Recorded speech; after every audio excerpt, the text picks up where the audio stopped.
अपने निर्णायकगण office staff Shrimati राजगण और Shashi ma'am का हार्दिक स्वागत करते हैं। जोरदार तालियों से उनका स्वागत करें।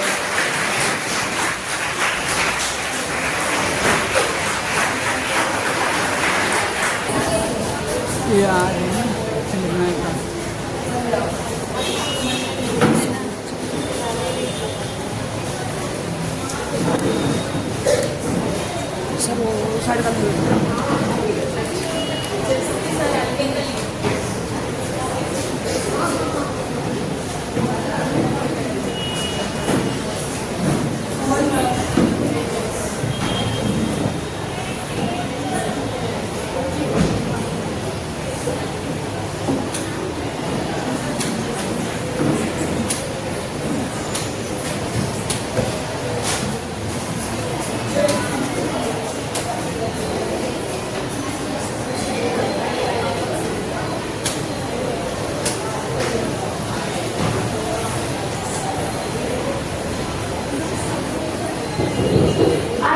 कार्यक्रम को आगे बढ़ाते हुए शुरुआत करते हैं कक्षा 10वीं से।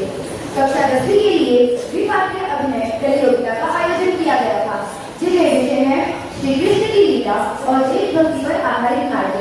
तो चलते हैं कक्षा 10वीं A की ओर।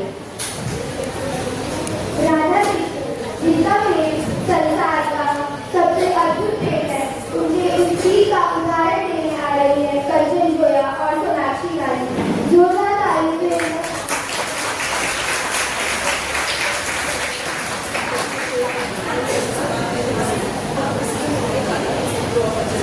कंचन गोया सोनाक्षी रानी।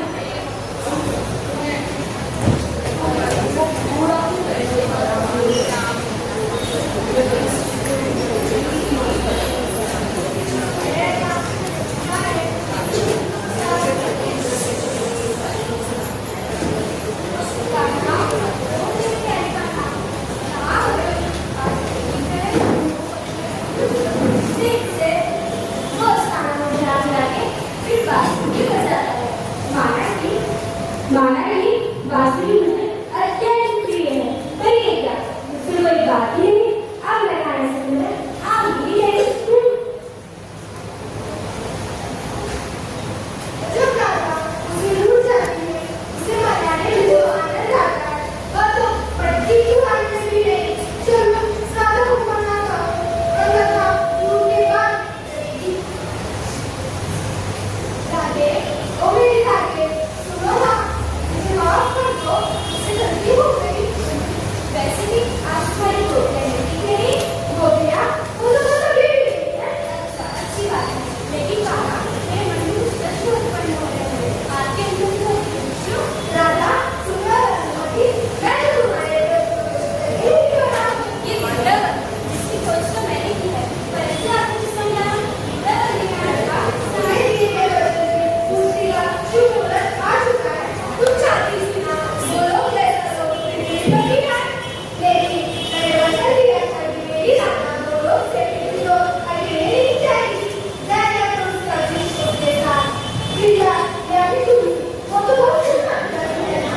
और जहाँ राधा की तरफ कृष्ण के साथ पड़े, वह बात तरफ वृंदावन ही तो है कि अच्छा, यानी वृंदावन उसी की शुभ खोज से किया हुआ है।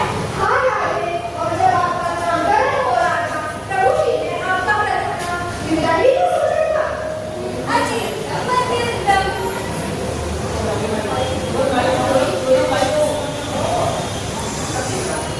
सुनो राधा, तुम कल जल्दी आ जाना, कल पूर्णिमा है, हम सामने बैठे पूर्णिमा करवा देंगे। हम नागपाली मुझे डर लगता है, तो दिन में आ जाना। दिन में तो बिल्कुल नहीं, सारी गोपियाँ मुझे देखती है, अब मुझे अच्छा नहीं लगता, तो सखियों के साथ आ जाना। सखियों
मैं अत्यंत भाग्यशाली हूँ जो मुझे आपका यथार्थ को देखने का सौभाग्य पाठ यदा यदा हि धर्मस्य ग्लानिर्भवति भारत अभ्युत्थानम् हि धर्मस्य तदात्मानं सृजाम्यहम्। अर्थात जब जब पृथ्वी पर पाप करेगा मैं स्वयं अवतार लेकर धर्म की स्थापना करूंगा। परंतु केशव, क्या मेरा युद्ध लड़ना इस धर्म की स्थापना करेगा? नहीं, युद्ध लड़ना धर्म की स्थापना नहीं करेगा। अधर्मियों के विरुद्ध लड़ना, धर्म के लिए लड़ना, अपने हक के लिए लड़ना ही धर्म होता है। उठो अर्जुन, गांधी उठाओ, धर्म के लिए लड़ो, कर्तव्य के लिए लड़ो। माधव, मैं बिना नहीं हुए यह युद्ध लड़ूंगा। मैं समझ गया हूँ कि धर्म के मार्ग पर चलना ही मेरा कर्तव्य है। मैं लड़ूंगा, मैं अवश्य लड़ूंगा, धर्म के लिए लड़ूंगा, कर्तव्य के लिए लड़ूंगा। यशस्वी भव। Thank you.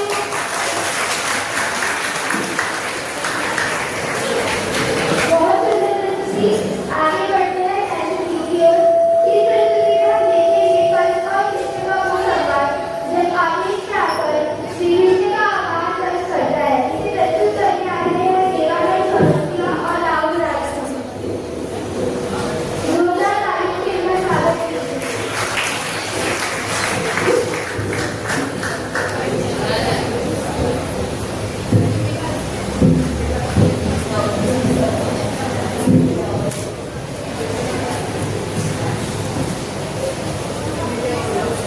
तो आखिरकार जो आई मेरा गोकुल का ग्वाला, वो भविष्यवाणी जिसने मेरी रात की नींद हराम कर दी थी, आज तो मेरे सामने खड़ी है। तो क्या लगता है इसमें ये साधारण सा बालक मेरा राज सिंहासन मिला पाएगा? साधारण तो मैं कभी था ही नहीं कृष्ण मामा। और राज सिंहासन की बात करें वो धर्म से चल जाए, बल से नहीं। आपकी तलवार ने भय तो फैलाया है पर न्याय नहीं किया। भयभीत तो आप स्वयं हो भविष्यवाणी के डर से। वही मैं कंस, जिसने अपने एकल को बंदी बनाया, जिसने अपने विरोधियों को कुचला। तो क्या लगता है तुम्हें वह भयभीत है? तुम्हारे जन्म से पहले तुम्हारे माता पिता को कारागार में बंदी बनाकर रखा था और तुम्हारे साथ भाई बहनों को अपनी आंखों के सामने समाप्त कर दिया था। आपने उन बच्चों को नहीं मारा कृष्ण मामा, आपने अपने ही पापों को जन्म दिया। उन निर्दोषों का रंग आपके हाथों पर सदा के लिए लग गया है। आपने सोचा था कि आप मुझे आपने उन बच्चों को नहीं मारा है कृष्ण मामा, आपने सोचा था कि आपने उन बच्चों को नहीं मारा है कृष्ण मामा, आपने अपने ही पापों को जन्म दिया। उन निर्दोषों का रंग आपके हाथों पर सदा के लिए लग गया है। आपने सोचा था कि आप भविष्यवाणी को टाल सकते हो पर भाग्य को कौन बदल सकता है? भाग्य भाग्य की बात मुझे मत सिखाओ। मैं अपने भाग्य का निर्माता स्वयं हूँ। मेरे पास बल है, सेना है और मेरे राक्षस मित्र जो मेरे जान के पीछे हर पल रहते रहते हैं। हर पल रहते रहते हैं। तुमने मेरे कई अस्त्रों का वध किया होगा, लेकिन तुम्हें मेरे बल का अनुमान नहीं है। बल का प्रदर्शन तो तुमने बहुत क्या कृष्ण मामा। कोरिया पीठ, चाणूर, मुष्टि, तुम्हारे सबसे बलवान योद्धा भी मेरे सामने टिक नहीं सके। आपने सोचा था कि आप मुझे बचपन में ही समाप्त कर दोगे, लेकिन ईश्वर की लीला को कौन टाल सकता है? मेरा जन्म मेरे ही मामा के कारागार में हुआ। मेरे जन्म से पहले मृत्यु मेरी प्रतीक्षा में याद कराएगी। शांत हो जा बालक, आज तुझे मुझे कोई नहीं बचा सकता।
आधा आपके बंद हो, इससे बड़ा दुर्भाग्य और क्या हो सकता है? आपने नहीं तो प्रश्न किया, बुरा क्या होगा? अवश्य बुला लेता है, किंतु विधि का नियम है, यदि प्यास लगी हो, तो प्यासी को दाल के पास जाना पड़ता है, दाल जाने के पास नहीं आती। इसका क्या अर्थ हुआ दादाजी? आपको मेरी सेवा की आवश्यकता है। हाँ दादाजी, मैं धन्य हुआ दादाजी, आप आज्ञा कीजिए। दादाजी, तुम्हें याद है, तुमने अपने गुरु विजय सिंह सेन से जो 3 बार प्राप्त किए, क्या मैं उन्हें फिर एक बार देख सकता हूँ? जी दादाजी।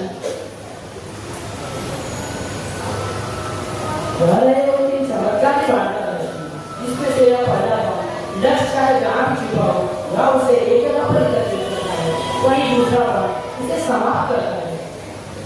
और तीसरा बार वह अतिरिक्त है दादाजी, उसे चलाने की कोई आवश्यकता ही नहीं पड़ती। अपने काल को देखते इनका चमत्कार देखते की इच्छा और भी बढ़ गई है। अवश्य दादाजी। दादाजी, तुम यह वृक्ष देख रहे हो जिसके नीचे तुम दान मांग रहे थे? जी दादाजी। यह समझो कि वह शत्रु की सेना है और उसका प्रत्येक पत्ता उस सेना का सैन्य है। तुम्हें इन्हें इकट्ठा कर इन्हें समाप्त करना है। जी दादाजी।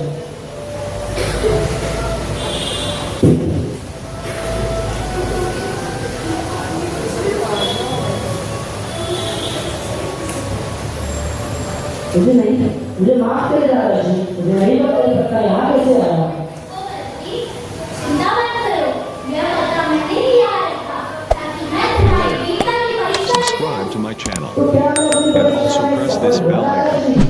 हाँ दादाजी, तुम्हारी परीक्षा में सफल रहे। धन्यवाद दादाजी। दादाजी, मैंने तुम्हारी परीक्षा तो ले ली, किंतु मुझे अपनी गुरु दक्षिणा चाहिए। अवश्य दादाजी। दादाजी, तुमने मुझे अपनी प्रतिज्ञा के बारे में बताया। तुमने कहा था कि तुम इस महाभारत के युद्ध में कमजोर पक्ष का साथ दोगे। जी दादाजी। तुमने अपनी प्रतिज्ञा के परिणामों के बारे में कभी सोचा है? जी नहीं दादाजी। बस, यदि तुम पांडवों का साथ दोगे, तो पांडवों का पक्ष कमजोर होगा। यदि कौरवों का साथ दोगे, तो पांडवों का पक्ष कमजोर होगा। तथा यही क्रम चलता रहेगा। अंत में सिर्फ एक ही वीर बचता है, और वो हो तुम परंतु। मैं कुछ समझा नहीं दादाजी। दादाजी, मैं मेरी गुरु दक्षिणा में तुम्हारा शीश मांगता हूँ। दादाजी। अवश्य दादाजी, मैं आपको अपना शीश दूंगा, मगर मेरी शर्त है। बोलो दादाजी। दादाजी, भले ही मैं इस महाभारत युद्ध में भाग ना ले पाऊं, परंतु मुझे इस युद्ध का साक्षी बनना है। अवश्य दादाजी, मैं तुम्हें वरदान देता हूँ कि कलयुग में तुम मेरे नाम शाम से जाने जाओगे। मैं धन्य हुआ दादाजी।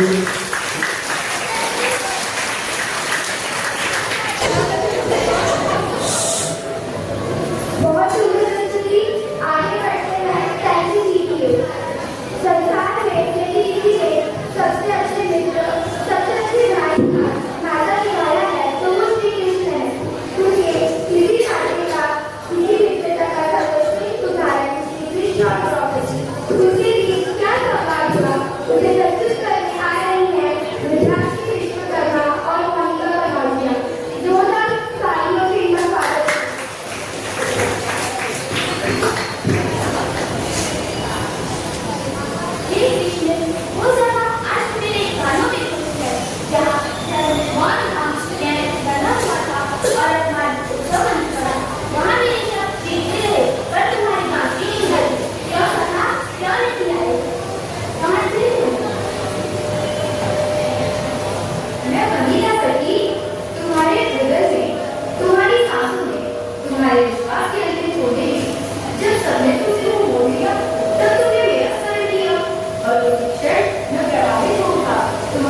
नहीं सकती। ईश्वर तो तब आता है जब मानव अपने अहम को त्याग कर समर्पित कर देता है। तुम्हारा हार मानना नहीं, तुम्हारा समर्पण मेरा निमंत्रण था। मैं समझती हूँ कि इसमें भी सबसे बड़ी इच्छा उसका साहस है, पर आज समझ में आया साहस तब तक अधूरा है जब तक सत्ता का साथ न हो। और सत्ता तब तक कौन है जब तक सही स्वयं पुकारने लगा। मैं तुम्हारा सेवक भी हूँ और सत्ता भी। और सत्ता तो वही होता है ना जो मौत में भी पुकार सुन ले। लेकिन मैं तुम्हें वस्त्र नहीं दिए, तुम्हें मेरे लाल की नकल, तुमने तो मेरे आत्मबल को पुनर्जन्म दिया है।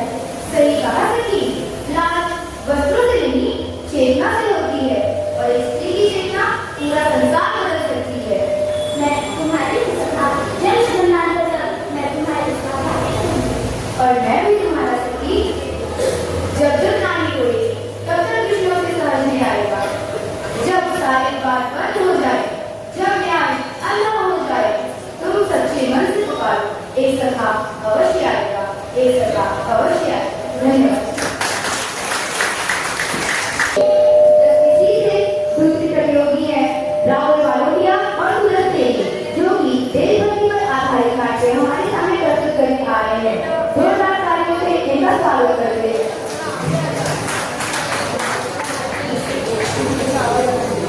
और आगे आ जाओ।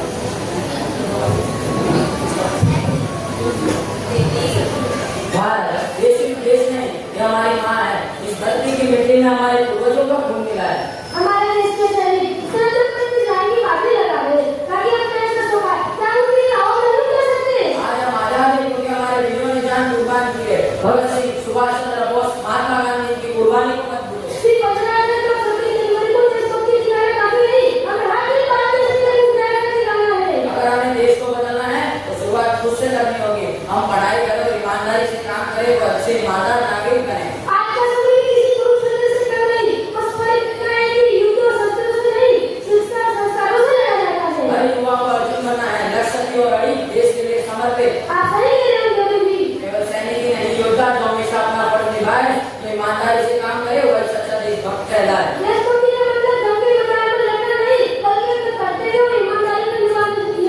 देशभक्ति की जा सकती है। अगर तुम सच में भारत देश से प्यार करते हो तो ईमानदार नागरिक बनो, यही असली देशभक्ति है। हमें हमारे देश में बहुत कुछ दिया है, हमें हमारे देश के लिए बहुत कुछ करना है। देशभक्ति सिर्फ तलवार बनाने से नहीं, बल्कि कलम चलाकर भी इतिहास रचा जा सकता है। आज पूरा देशभक्ति की रोशनी लेकर आता है। वो हर राज्य आंदोलन में ये याद दिलाता है कि वो सैनिक संतों की जान की बातें लगा रहा है। भारत इस देश की मिट्टी में जो हुए, इस देश की मिट्टी में नहीं, यहाँ का बच्चा अपने देश के लिए जान देने के लिए तैयार रहता है। देशभक्ति का मतलब झंडा लहराना नहीं, बल्कि पता मुझे लगने की मेहनत करनी है हमें। डॉक्टर हो या इंजीनियर, शिक्षक हो या सैनिक, हर कोई अपने देश के लिए कुछ कर सकता है।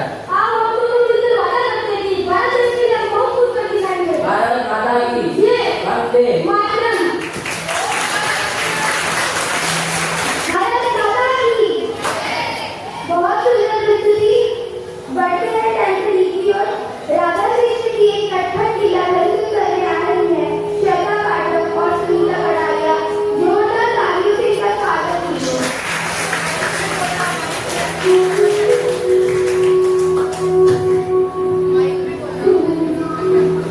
आप सब तो जानते ही हैं, कान्हा कितने नटखट है। जब भी वो सभी गोपियों के साथ होते हैं तो मुझे भूल ही जाते हैं। मुझे ऐसा लगता है कि मैं उनके लिए विशेष हुई है।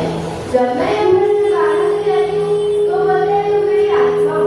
अगर मैं उनकी आत्मा हूँ तो वो गोपियों के साथ क्यों चले जाते हैं? कान्हा, तुम फिर से गोपियों के साथ थे?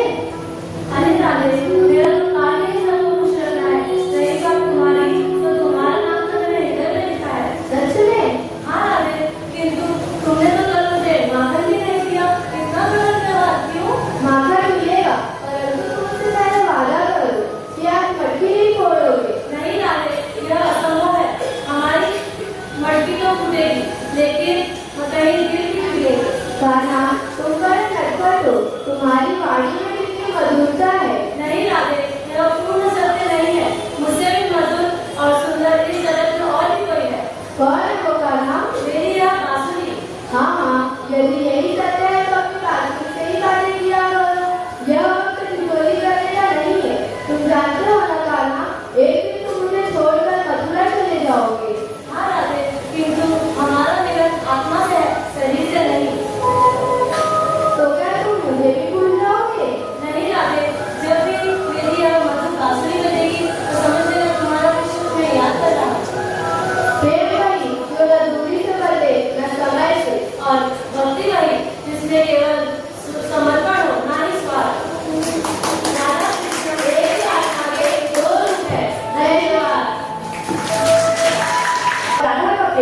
दुनिया का सबसे अमर और श्रेष्ठ देश है।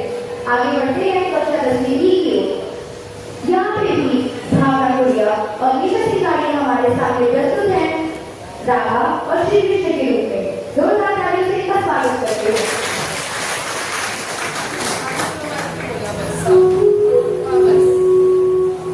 राधे, इतनी दूर क्यों खड़ी हो?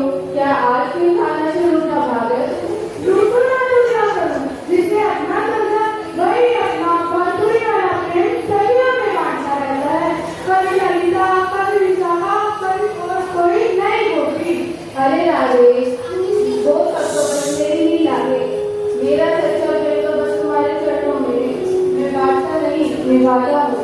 अगर प्रेम निभाना आता है तो फिर हर पल बांसुरी पर मेरा ही नाम क्यों नहीं गूंजता? क्यों तुम्हारे सुरों में राधा नाम की पुकार कम और बात ज्यादा होता है? राधा, प्रेम कभी आवाजों का मोहताज नहीं होता। जो बिना गए दिल से दिल तक पहुंचाए वही तो सच्चा प्रेम है। मैंने तुम्हारे नाम की ओर बांसुरी नहीं उठाई, क्योंकि मैंने तुम्हें हृदय में बसा रखा है। अगर हृदय में बसा है तो फिर मुझसे बार बार दूर क्यों चले जाते हो? क्यों ब्रज छोड़ मथुरा, मथुरा छोड़ द्वारका? क्या यही मेरी बात है? राधे, मेरे जीवन में कर्म भी है, धर्म भी है और प्रेम भी।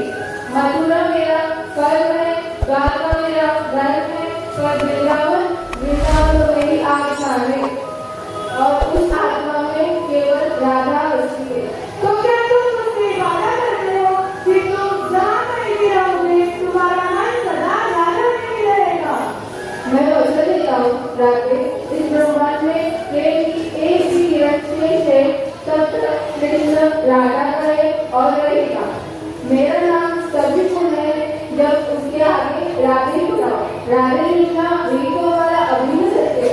तो फिर आज भी कोई बुलाना नहीं, ना रुकना नहीं, बस तुम्हारे संग ये प्रेम पर चलते रहना चाहती हूँ। तो आओ राधे, फिर से रचने हो प्रेम कथा, जहाँ हर धर्म बोले राधे कृष्णा राधे कृष्णा।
नाचनी पर हर बच्चा कृष्ण की तरह बनना चाहता है, पर राधा की तरह कोई भी नहीं करता।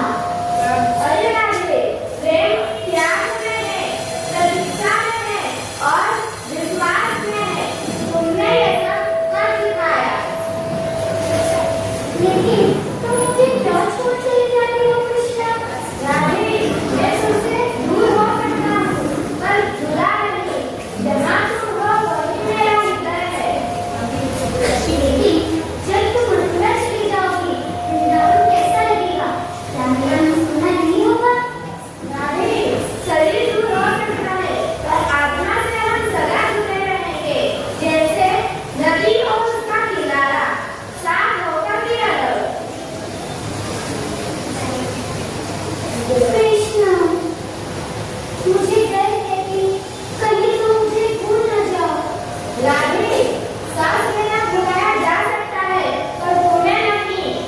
तो वचन दो कृष्ण, जहाँ भी जाओगी मुझे अपने हृदय में बसाए रखोगी।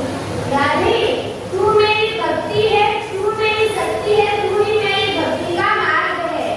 जय श्री राधे, जय श्री कृष्ण।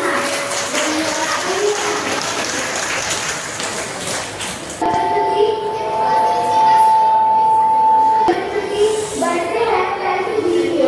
राघव रिश्ते का एक और प्रस्तुति लेकर आ रही है प्रियांशी गुप्ता और संजना काले, 2023 सिंगर काले।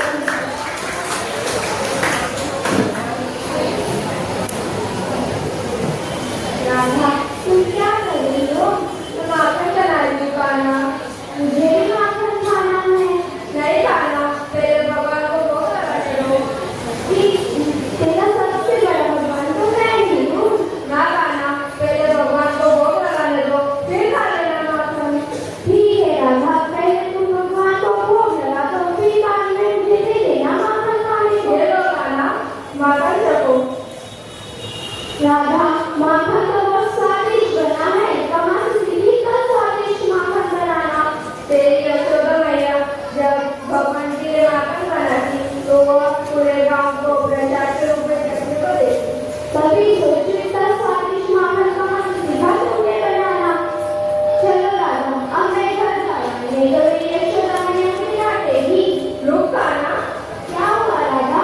तुम्हें पता नहीं तेरा क्या है? नहीं, मुझे नहीं पता क्या कर है। अरे, कल तो तुम्हारा जन्मदिन है ना? तो क्या हुआ? तो जन्मदिन नहीं मनाएगा? क्या कल जन्मदिन मना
नाम सुनते ही राजपूतों की याद आती है। इन्हीं राजपूतों के घराने का एक नृत्य प्रस्तुत करने आए हैं राजस्थान की राज्य की ओर से कक्षा 9th की छात्रा है। जोरदार तालियों से इनका स्वागत करते हैं।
जो कि संतों की भूमि है। उन्हीं संतों की भूमि में से उठकर श्री विठल की पूजा की जाती है। श्री विठल इस महाराष्ट्र के सभी संतों के आराध्य हैं। वही विठल की भक्ति को प्रस्तुत करने आ रही है हमारे सामने कक्षा 93 की छात्रा। जूनियर कॉलेज के विद्यार्थियों की रिसर्च हुई है। यहाँ पे कोई भी खड़े नहीं रहेंगे डिवाइस में। स्टूडेंट थेरेपी की और नहीं तो अपनी क्लास की ओर चलेंगे बच्चों। पीछे कोई भी डिवाइस में खड़े होकर बातें नहीं करेंगे। जूनियर कॉलेज के स्टूडेंट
जन्माष्टमी का त्योहार मना रहे हैं।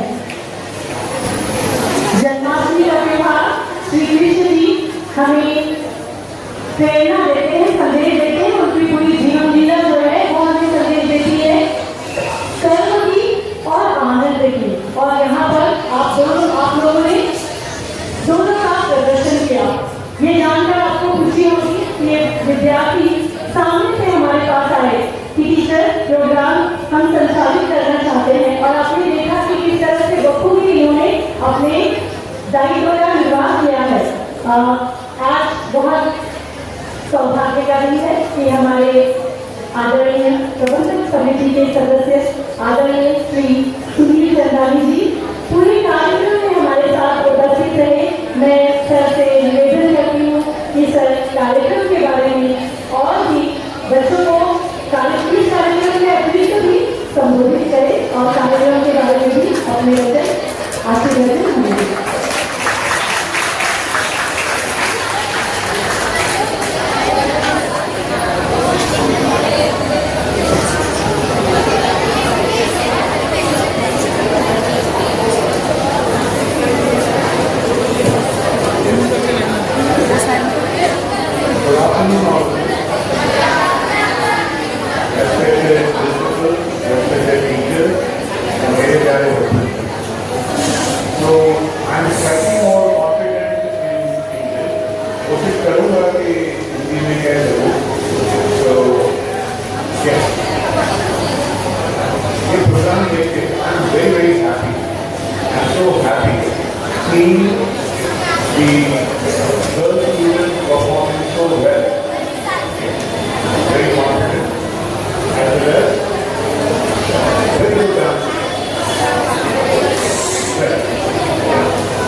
जहाँ पे आपको अलग अलग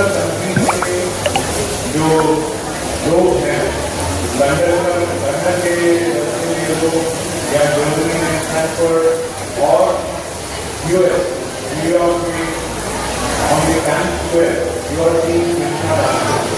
So Krishna propagates the Indian culture as well as the foreign culture. Now if you see the other side of Krishna, that if you are seeing what is happening today in the world, India, or your active head, is Jayashankar. This is the politics.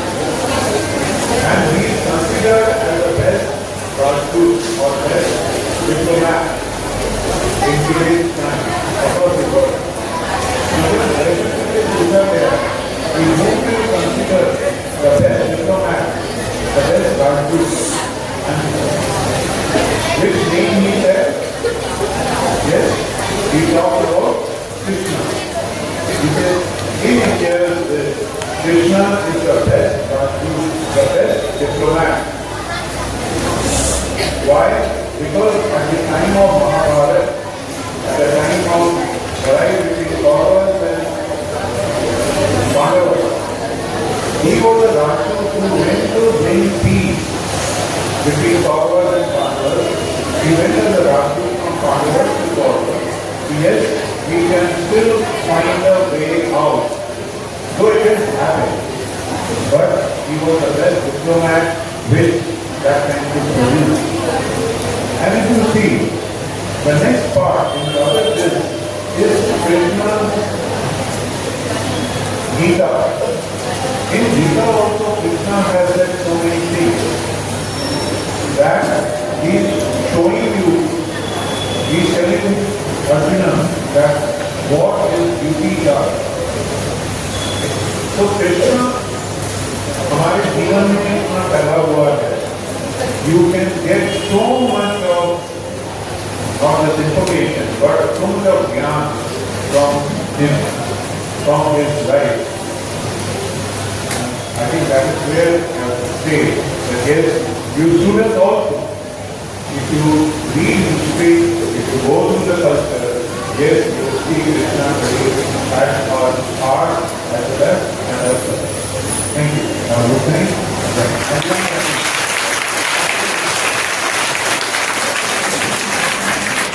Thank you, sir.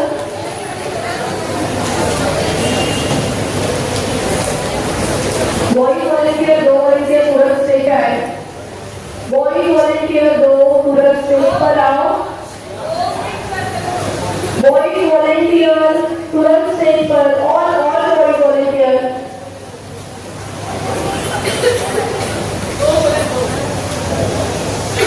अब कार्यक्रम judgement हो चुका होगा और उसी का इंतजार है. तब तक मैं हमारे विद्यालय की पर्यवेक्षिका अनिता सिंह मैडम से अनुरोध करती हूँ, साथ ही तरफ बिंदु जी से अनुरोध करती हूँ कि आप लोग आशीर्वचन रूप में बच्चों को संबोधित करना चाहें. सबसे पहले मैं आमंत्रित ही करती हूँ अनिता जी को.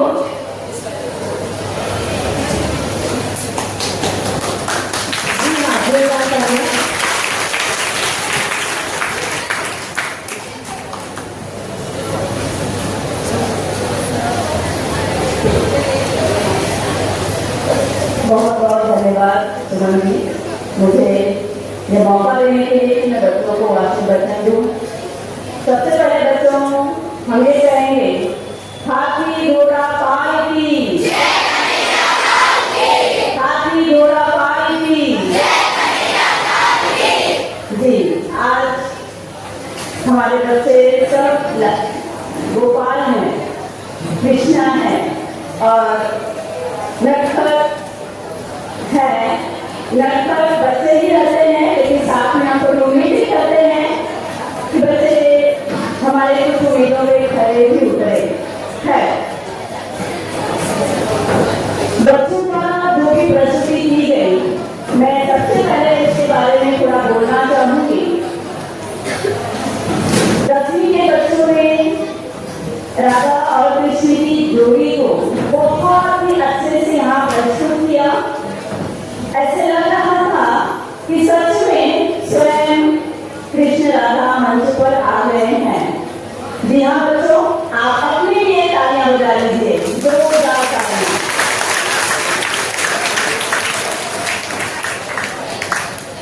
हम मंच के नीचे से देख रहे थे, कोई भी बच्चे में डायलॉग नहीं बोल रहे थे।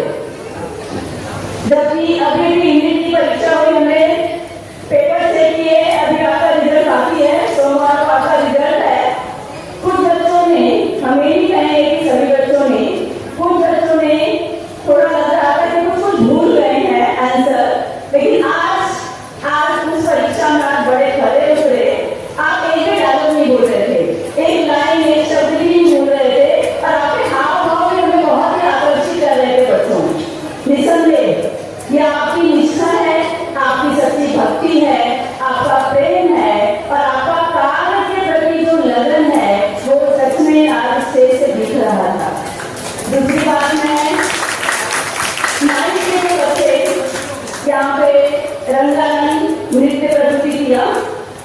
सच में इतने कम समय में, जबकि बच्चों आपने देखा कि 2 दिन तेज बारिश की वजह से रेनी डे भी हो गया था, नहीं तो उस समय का बच्चा उस मौके का फायदा उठा सकते थे। उसके बाद जैसे ही हमने सोचा था कि 25 तारीख को करेंगे, हमने प्रीकॉन कर दिया, 2-3 दिन पहले हमने प्रोग्राम कर दिया। निसंदेह बच्चों ने कड़ी मेहनत की और आपके इंचार्ज शिक्षकों ने, आपके मार्गदर्शकों ने आपके साथ पूरी निष्ठा से काम किया। बच्चों आपकी लगन दिख रही थी। तो 9th के बच्चों, जो आपने इतना सुंदर नृत्य प्रस्तुत किया, सभी कक्षाओं के बच्चों, आपके लिए बहुत बहुत धन्यवाद, और आप अपने लिए तालियां बजा दीजिए। जी हाँ, कुछ कृष्णा के बारे में बच्चों कुछ नया नहीं है। कृष्ण ही नए नहीं है तो नया क्या रहेगा। कृष्ण आपको पता है बच्चों, जो कि देवकी के 8वें संतान और विष्णु के 8वें अवतार थे। बच्चों जन्म से ही कृष्ण के जीवन में संघर्ष शुरू हो गया। मैं बहुत इतिहास नहीं बोलूंगी, थोड़े से मुझे लगता है कि मैं मुख्य मुद्दों को जरा यहाँ जरूर बोलूंगी। जन्म लिए वैसे ही जैसे मथुरा में कारागार में जन्म लिया, और जन्म लेने के बाद तूफानी हवाएं, तूफानी बारिश और कंस से जान बचाने का डर उन्हें नंद बाबा के यहाँ भेज दिया गया। पालन पोषण अभी हो ही रहा था, बालपन था, वैसे ही पुतना जैसी राक्षसी और अन्य लोग उन्हें जान के दुश्मन बने थे। बच्चों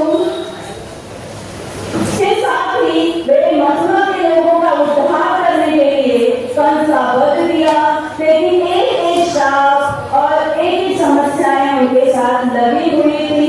हम कह सकते हैं कि बच्चों जीवन के रणभूमि में उन्होंने महाभारत भी खेला। उन्होंने मथुरा को बचाने के लिए, मथुरा के उद्धार के लिए उन्होंने द्वारिका बसाया, और उसके बाद आपको पता ही होगा जरासंध से उद्धार के लिए, जरासंध के डर से उन्होंने द्वारिका भी बसाया, और गांधारी की श्राप से उनके कुल का नाश भी हुआ।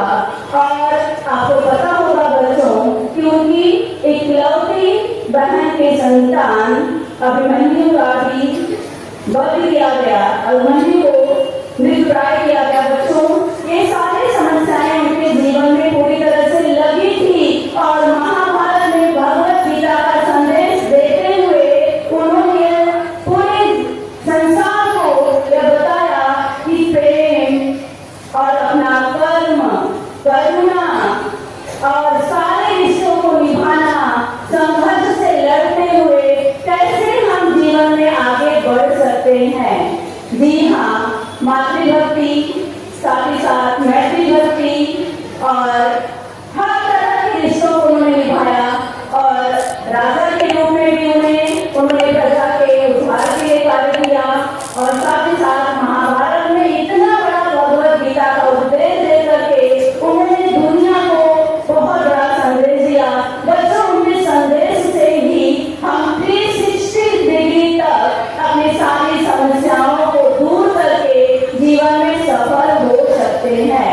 जी हाँ, मैं जरूर बोलूंगी कि आपके लिए क्या हो सकता है।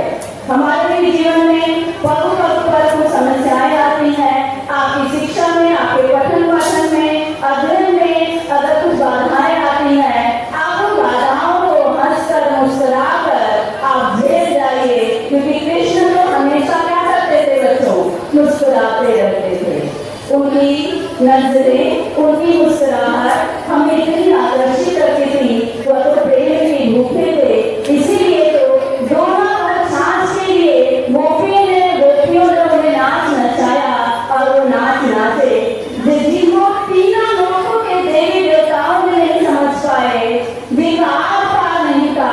वे गोपियों के लिए, राधा के लिए, व्रत के लिए वे अपना सब कुछ न्यौछावर करने के लिए तैयार थे, क्योंकि वो प्रेम के भूखे थे। और साथ ही साथ वे हमेशा चुनौतियों का सामना करके कैसे हमें जीवन में आगे बढ़ना था, वो हमेशा उन्हें संदेश दिया।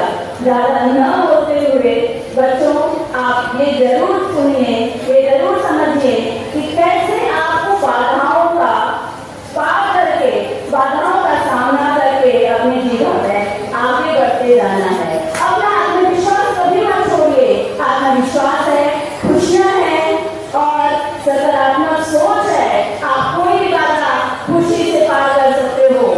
जी हाँ बच्चों, आज के लिए संदेश और आपके लिए बहुत बहुत आभार और बहुत बहुत बधाई।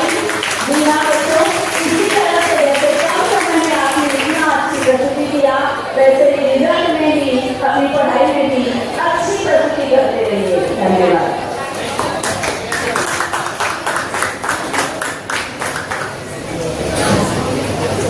बहुत बहुत धन्यवाद आपके मार्गदर्शन के लिए। अभी मैं मंच पर हमारी सहायक पर्यवेक्षिका डॉक्टर श्रीमती बिंदु त्रिवेदी जी को अनुरोध करती हूँ कि वे आए और अपने दो शब्दों से हमारे बच्चों को प्रेरित करें।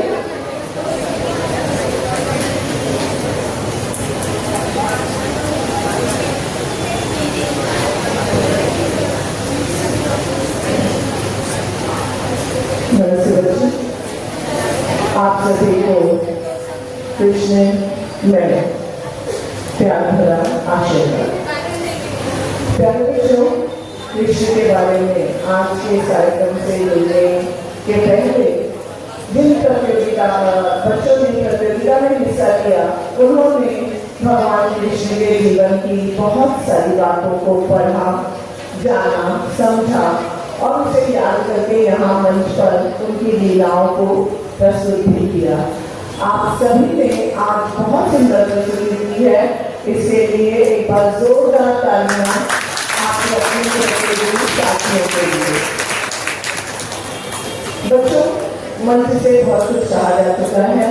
अभी अनिता मैडम ने आपको कृष्ण के जीवन के संदेश को, सार को सुनाया।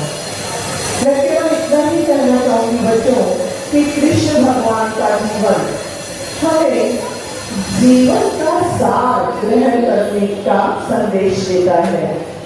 जीवन का सार क्या है? आप ये जानते ही होंगे कि भगवान श्री कृष्ण भगवान विष्णु के 8वें अवतार। वे पूर्ण पुरुष कहलाए क्योंकि 64 कलाओं से युक्त थे। उन्होंने एक लीला रची। असंख्य लीलाओं में से केवल एक लीला पर मैं आपसे चर्चा करूंगी कि उन्होंने एक लीला रची और वो लीला थी माखन चुराने की लीला। अपने बाल्यावस्था में भगवान श्री कृष्ण हर घर में जाकर मटकी फोड़ते थे और माखन चुराकर खाते ही नहीं थे, सभी गोपियों को भी खिलाते थे। क्या कारण था? माखन ही क्यों चुराया उन्होंने? तो इसके पीछे कुछ संदेश थे। क्या संदेश? एक संदेश तो ये था कि उस समय माखन सामान्य धन के बच्चों को नहीं मिला करता था, केवल धनी घर के बच्चों को ही माखन खिलाया जाता था। दूसरा कारण ये था कि कंस बच्चे लोगों से, गोकुल के लोगों से कर के रूप में सारा माखन ले लिया करते थे। तो ये इस बात का विरोध था कि एक भी माखन से भरी गगरी कंस तक न पहुंचे और कंस को ये एहसास हो जाए कि उनका विरोधी गोकुल में आ गया है और जो लीला दिखाकर अवश्य उनका विध्वंस करेगा। माखन, अब आप देखिए कि माखन क्या है। माखन सार है, इसका गौ माता से प्राप्त दूध, दूध को जब जमाया जाता है तो दही, दही को जब मथा जाता है तो उसका सार निकलता है माखन। ये माखन जहाँ एक अन्याय का विरोध था, वहीं उसे बात करना ना अपने लोगों के साथ प्रेम पूर्वक संबंध बनाने का भी संदेश देता था। तीसरे, वह विश्व में ये संदेश देता है कि जीवन में आपको केवल सार ग्रहण करना चाहिए, यानी मूल भाव जो है वो ग्रहण करना चाहिए। जीवन का अंतिम उद्देश्य क्या है? जीवन को ऊपर उठाना और ईश्वर से अपने आप को जोड़ना।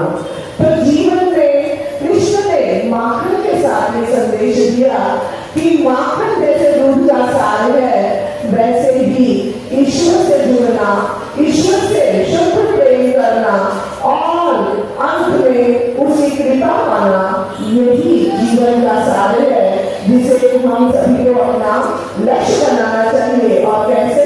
शुद्ध कर्म करके। गीता में भी उन्होंने कहा है कि कर्म करो, फल की इच्छा मत करो।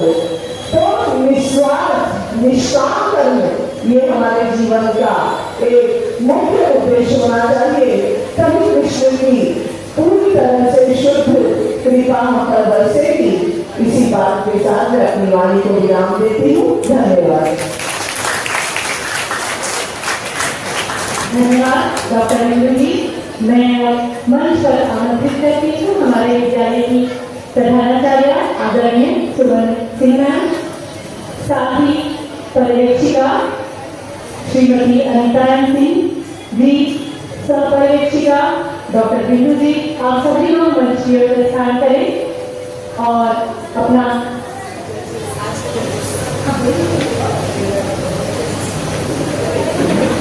मैं सभी से निवेदन करती हूँ प्रधानाचार्य मैडम आप आ जाइए। साथ ही ऑफिस स्टाफ की श्रीमती शिल्पा भालेरा जी और जो यहाँ प्रांगण में उपस्थित नहीं है, कार्यालय में उपस्थित है, निर्णायक मंडल की अहम भूमिका निभाने में श्रीमती राज मैडम, श्रीमती शशि राय जी, इन सभी को मैं आमंत्रित करती हूँ।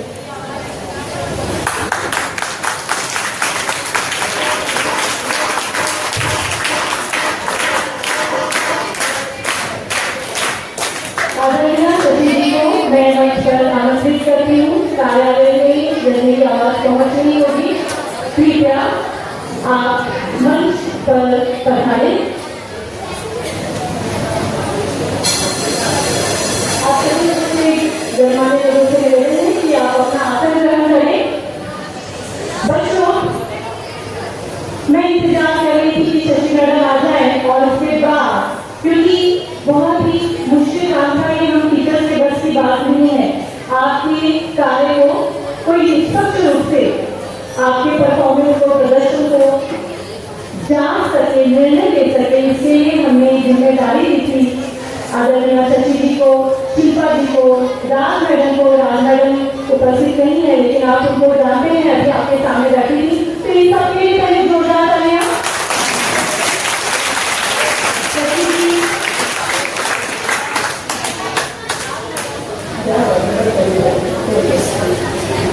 मेरी आवाज पहुंच गई आप लोगों तक?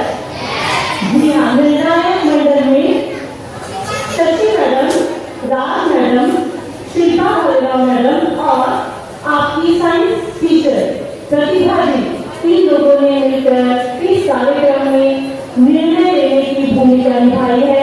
जोरदार तालियां, अभिनंदन, स्वागत, आभार है।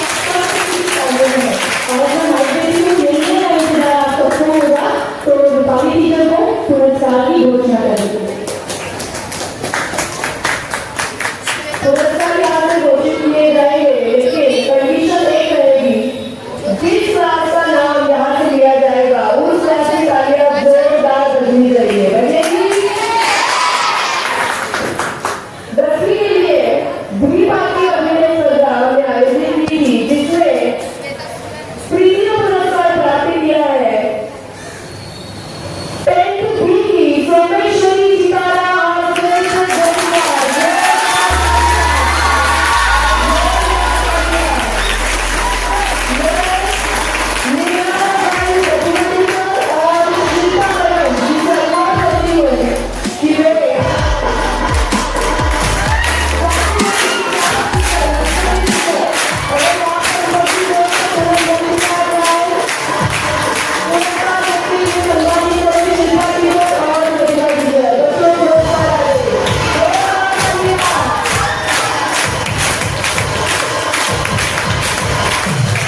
लीजिए आदमी ऐसे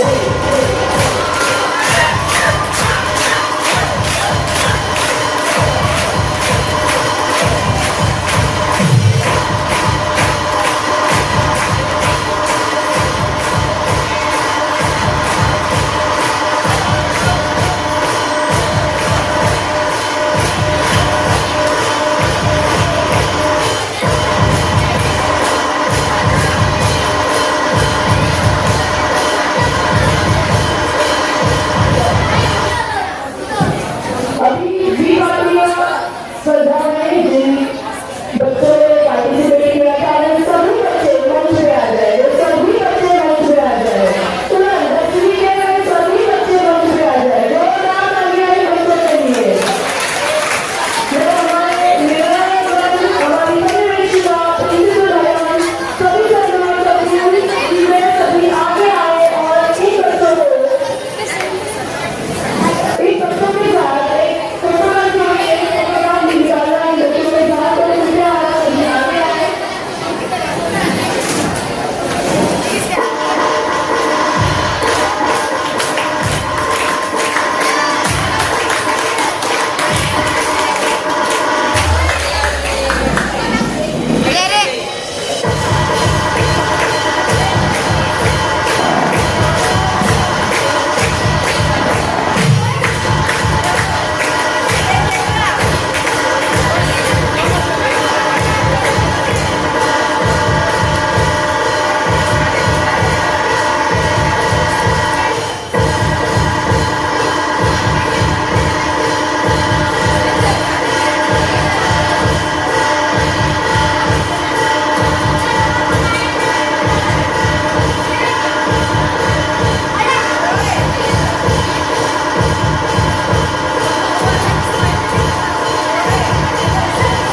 हेलो।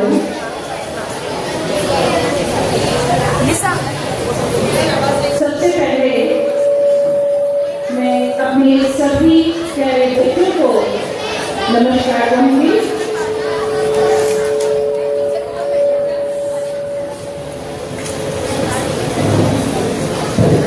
हेलो। हाँ, सबसे पहले जैसे मैंने कहा कि मैं अपने सभी प्यारे बच्चों को उनको नमस्कार करूंगी, क्योंकि इतने समय से वो सभी यहाँ पर बैठे हुए हैं और जिस तरह से उन्होंने अपने अनुशासन का यहाँ पर उदाहरण प्रस्तुत किया है वो बहुत ही सराहनीय है। तो मेरे प्यारे बच्चों, आज जैसा कि आपको पता है कि 16 अगस्त को भी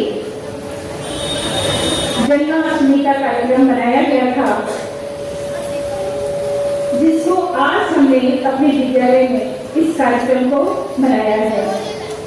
तो यहाँ पर उपस्थित हमारे सभी सम्माननीय शिक्षकगण, हमारे सभी ऑफिस स्टाफ के सभी सदस्यगण, हमारे यहाँ इतने कर्मचारी, मैं इन सभी का दिल से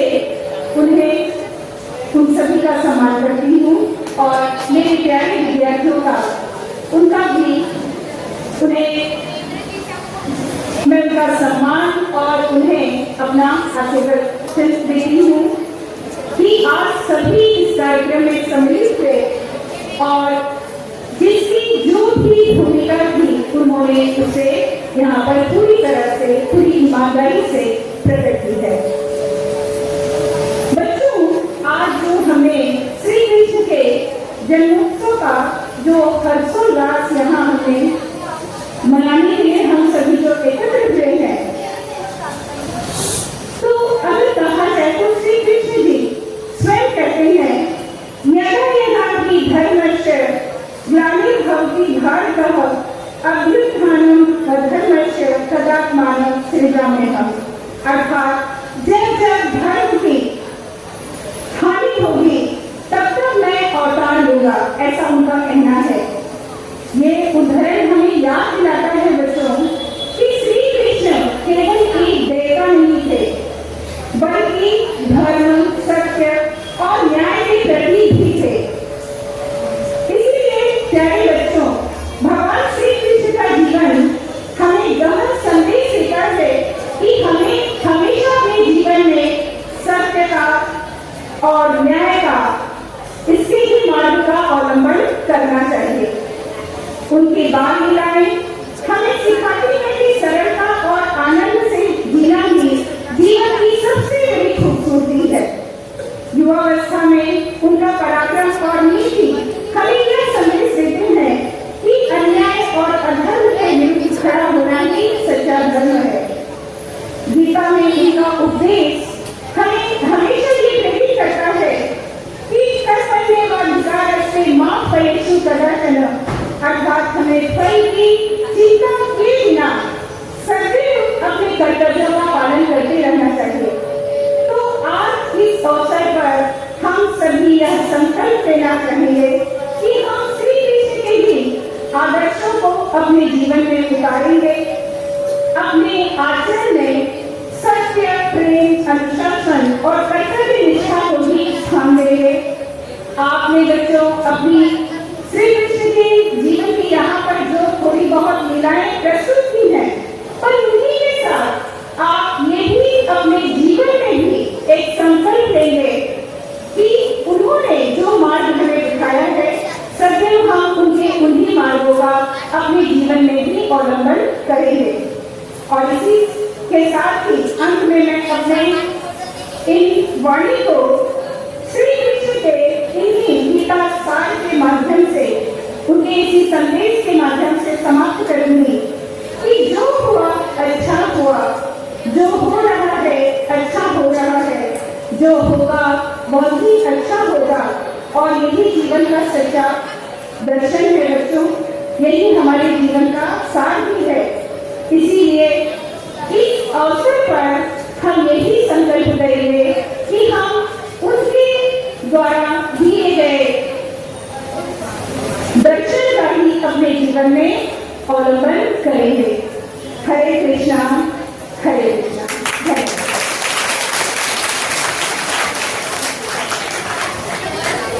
धन्यवाद।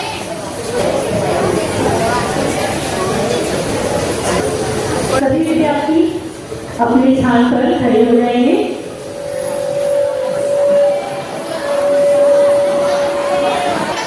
श्री परमेश्वरानंद प्रधानाचार्य जी हमारे उपस्थित थे। सम्मानित कर उन सभी का हार्दिक आभार है जो कार्यक्रम में समापन में रहे।